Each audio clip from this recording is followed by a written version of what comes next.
Hi everyone, I'm Bruce Swartz. Thanks a lot for the support. For those just arriving, I use a 14-inch telescope. I found an alien species or a breakaway civilization, possibly human, without ruling anything out. We don't know what's up there or who's up there, but we know that there are objects, anomalies, and even cloud-like objects. Look at this bright cloud. UFOs coming out of the end of them. A new finding on this cloud. Zooming in, finding other cloud-like objects in different footage.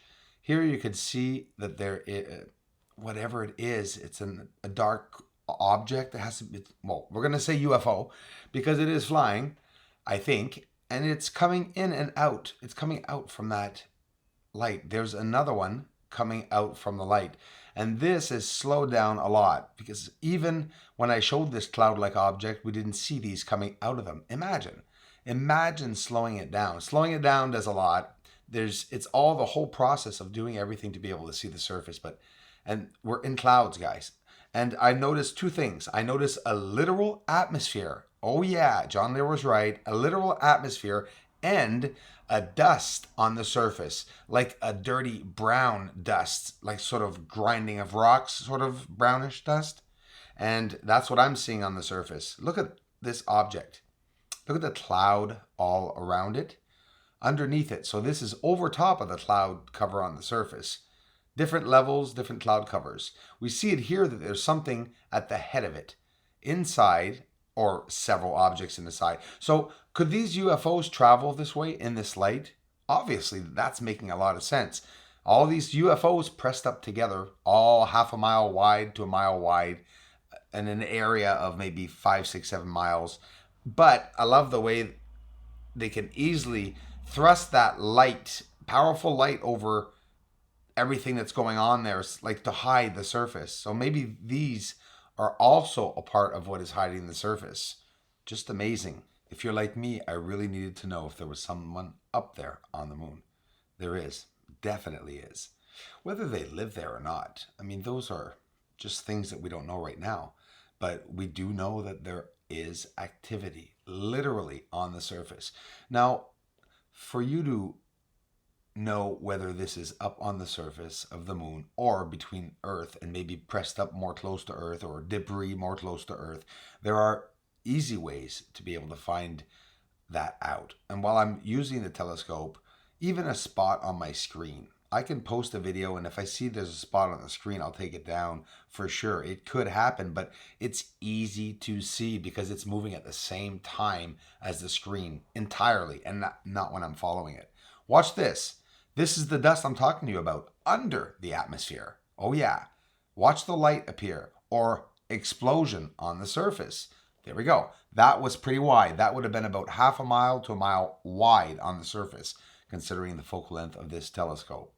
UFOs, more and more all the time in my footage, and some of this is definitely debris for sure. So the astronauts, when and if they land, or if they would have landed, whatever, on the surface of the moon, they would have had to have been very careful for this debris. Think of it. 1969. They would have already known that this debris was flying around the moon, probably, no doubt for sure. And do you think there was any danger of these objects hitting the capsule while they were descending to the surface? Darn right there is. For them to want to pick up what's around the moon, and they're talking about that, there's something for sure. They really look like storms, right? Wow. Whirlwinds, maybe? I don't know. Tornadoes, hurricanes?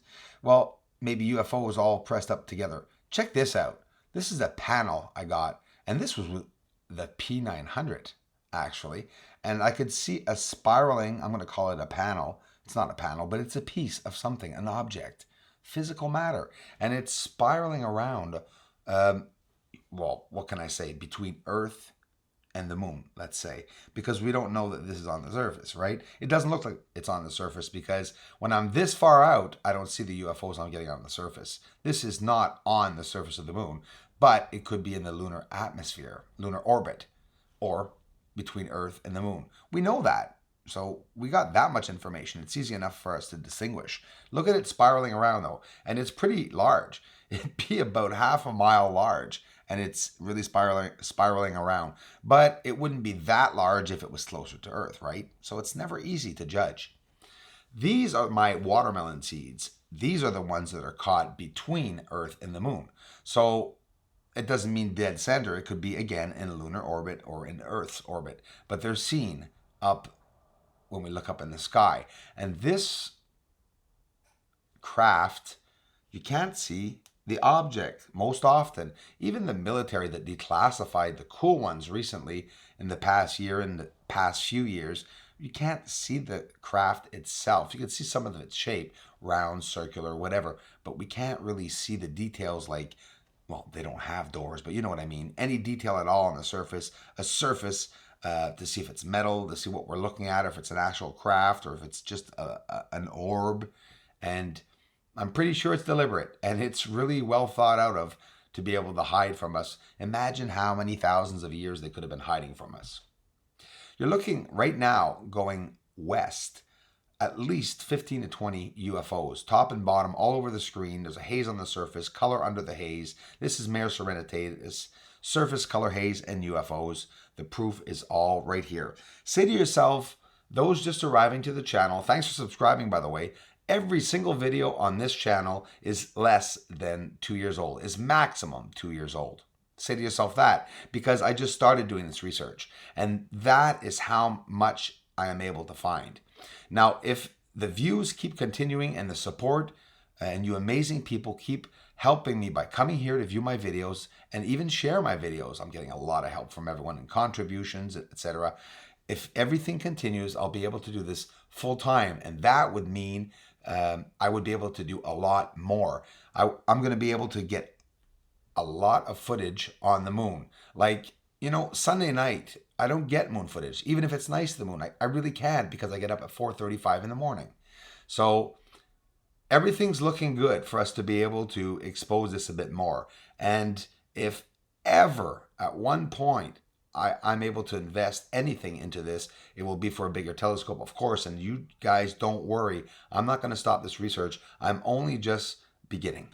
If you guys are like me, I don't really look through playlists. I go on someone's YouTube channel and I just pop to the first video I see. But in reality, for those really curious and those just arriving here, I have hundreds, if not over 1,000 videos of UFOs, celestial objects, planets, stars, asteroids, meteors, and the sun, planets, celestial objects beside the sun. Look at this triangular craft.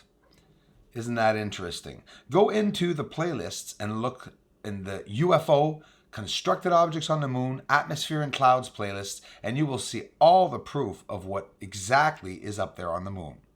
I've been looking at these objects appearing all the time on the surface, underneath a cloud. That's what's happening. They're going underneath a haze or cloud. It looks like atmosphere. And then on the surface, you have that dust storm. So they can land there and obviously are guiding themselves by those flashing lights that we see on the surface.